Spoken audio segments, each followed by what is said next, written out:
മുക്കുപണ്ടം പണയം വെച്ച് പണം തട്ടുന്ന പ്രതി പിടിയിൽ. കോയവളപ്പ് സ്വദേശി സബീറാണ് പന്നിയങ്കര പോലീസിന്റെ പിടിയിലായത്. പ്രതിക്കെതിരെ പന്നിയങ്കര പോലീസ് സ്റ്റേഷനിലും വെള്ളയിൽ പോലീസ് സ്റ്റേഷനിലും കേസുണ്ട്.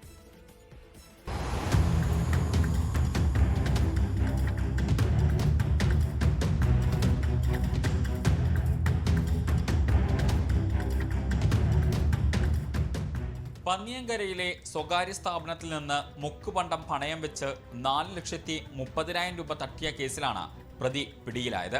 സ്ഥിരമായി മുക്കുപണ്ടം പണയം വെച്ച് പണം തട്ടി മുങ്ങുന്നത് ഇയാളുടെ രീതിയാണ്. കോയവളപ്പ് സ്വദേശി സബീറാണ് പന്നിയങ്കര പോലീസിന്റെ പിടിയിലായത്. പ്രതിക്കെതിരെ പന്നിയങ്കര പോലീസ് സ്റ്റേഷനിലും വെള്ളയിൽ പോലീസ് സ്റ്റേഷനിലും മുക്കുപണ്ടം പണയം വെച്ച് 1.5 ലക്ഷം രൂപ തട്ടിയതിന് സമാന കേസുണ്ട്.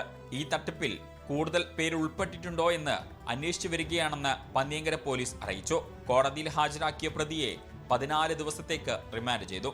24 കോഴിക്കോട്. ലോകത്തെവിടെയായാലും ഏത് സമയത്തും 24 വാർത്തകളും ഓഗ്മെന്റഡ് റിയാലിറ്റി പാക്കേജുകളും എക്സ്പ്ലെയിനറുകളും വിശദമായി കാണാൻ ഞങ്ങളുടെ യൂട്യൂബ് ചാനൽ നിങ്ങൾക്ക് സബ്സ്ക്രൈബ് ചെയ്യാം.